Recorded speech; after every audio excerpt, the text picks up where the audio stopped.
Günümüzde beyin tümörünün kendine has özel şikayet ve bulgularıyla hastalar nörolojik branşlardaki hekimlere başvurmaktadır.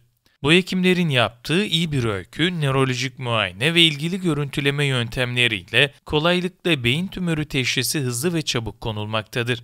Tedavide beyin tümörü ameliyatı yapan hekimin hastanın tüm bilgilerini ilgili diğer hekimlere yani radyasyon onkoloğu, medikal onkolog, patolog, radyolog gibi konsey konsültasyonu sonucu hangi tedaviye yani ameliyat, radyoterapi, kemoterapi gibi uygun olduğuna karar verirler.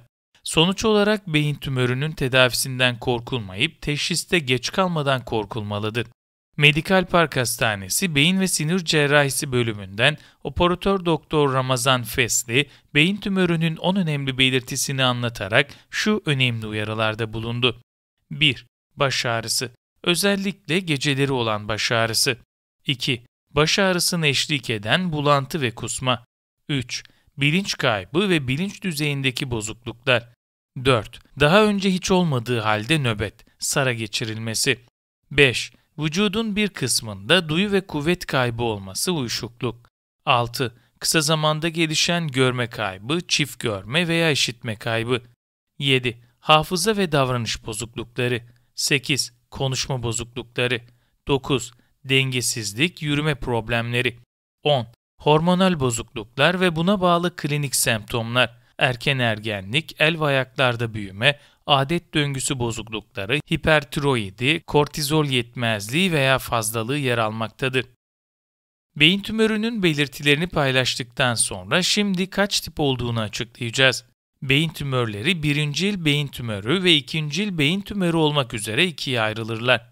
Birincil beyin tümörü, iyi huylu beyin tümörü ve kötü huylu beyin tümörü olmak üzere ikiye ayrılır. İkincil beyin tümörü ise metastaz denilen bu tümörlere vücudun diğer organlardan beyne yayılan kanserlerdir. İyi huylu beyin tümörleri beyin zarlarından veya beyin içerisindeki sinirlerden doğuştan gelen kalıntı tümörleri olup bu tümörlerin cerrahi tedavi sonuçları mükemmeldir. Kötü huylu beyin tümörleri ise anormal veya hızlı büyüyen beyin tümörleri olup hızla büyüdüğünden sağlıklı beyin hücrelerinin içerisine yayılırlar.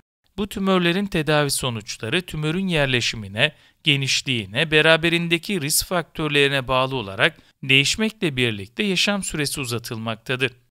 Peki başka bir organda oluşan kanser beyne yayılabilir mi? Bu tür beyin tümörlerine metastatik beyin tümörü adı verilip vücudun diğer organlarındaki yani akciğer, meme, prostat, mide ve bağırsaklar kanserli doku beyne sirayet edebilmektedir. Tüm kanserlerin %25'i beyne metastaz yapmaktadırlar. Beyin tümörü neden olur, kimlerde daha çok görülür? Genellikle beyin tümörlerinin neden olduğu bilinmemekle birlikte bazı beyin tümörlerinin kalıtsal yani genetik geçişli olduğu iyi bilinmektedir. Ancak beyin tümörlerinin oluşumunda bazı hazırlayıcı risk faktörleri vardır. Bu risk faktörleri şunlardır. 1. Cinsiyet. Beyin tümörleri erkeklerde daha çok görülmektedir. Ancak menengiomlar kadınlarda daha sık görülmektedir. 2. Irk. Tüm beyin tümörleri beyaz ırkta daha fazla görülmektedir. 3. Yaş. 70 yaşın üzerindeki kişilerde beyin tümörlerinin görülme oranı daha fazla olup çocukluk yaşındaysa 10 yaşın altındakilerde beyincik tümörleri daha sık görülmektedir. 4. Aile öyküsü. Ailesinde beyin glioması olan bireylerde beyin tümörü olma ihtimali daha fazladır. Bunlardan başka kafa travması, radyasyona maruz kalmak, bazı virüsler, bazı kimyasal azoboyaları ve bazı hormonlar beyin tümörü oluşumunda risk faktörü olarak bilinmektedir. Beyin tümörü nasıl teşhis edilir? Bu bilgileri sizlerle paylaştıktan sonra şimdi de beyin tümörünün nasıl teşhis edildiği konusuna geleceğim. Günümüzde beyin tümörü teşhisi çok kolay ve çabuk konulmaktadır. Bunun için nörolojik muayene, teşhiste kullanılan teknik yöntemler ve biyopsi yapılmaktadır. Nörolojik muayene. Beyin tümörü şikayet ve bulguları olan kişilerde öncelikle iyi bir öykü, genel veya nörolojik muayene yapılması oldukça teşhiste önemlidir. Teşhiste kullanılan tetkik yöntemleri. Bunlar beyin tomografisi ve beyin manyetik rezonans görüntüleme yöntemidir. Bu test yöntemi ile beyin tümörü yerleşimi, cinsi, hakkında ve büyüklüğü hakkında çabuk ve kısa sürede bilgi alınır. Biyopsi. Bazı beyin tümörlerinin teşhisinde beyin biyopsisine ihtiyaç duyulur. Beyin tümörlerinde tedavi seçenekleri nelerdir? Beyin tümörünün tipine, yerleşimine, büyüklüğüne göre değişmekle birlikte tedavi seçenekleri arasında cerrahi, radyoterapi, kemoterapi gibi 3 farklı yöntem uygulanmaktadır.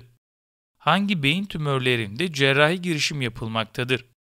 Genel bir kural olarak tüm iyi huylu tümörlerde tümörün yerleşimine göre cerrahi girişim altın standart bir yöntemdir. Ancak tümörün cinsine göre habis olanlarda cerrahi tedavi sonrası radyoterapi ve kemoterapi ameliyat sonrası uygulanan ilave tedavi yöntemleridir.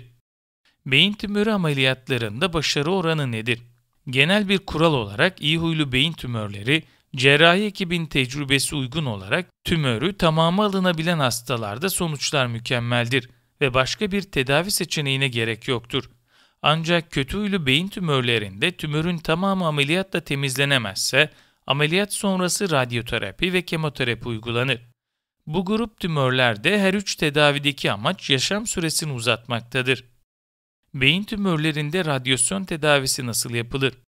Radyoterapi tüm beyne yapıldığı gibi bazı tümörlerde tümörün cinsi ve yerine göre stereotastik radyoterapi gibi yöntemlerle yüksek enerjili ışınlar, X ışını, gamma ışını, proton uygulanmaktadır. Radyoterapi ameliyattan sonra genellikle 1. ayda yapılmaktadır.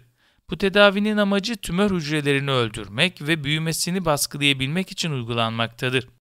Çok nadiren tümörün yerleşimine göre ameliyat edilemeyen hastalara ışın tedavisi uygulanabilir.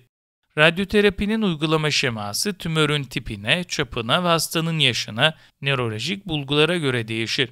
Radyoterapi uygulanırken tümörün etrafındaki sağlam beyin dokusunu korumak da çok önemlidir.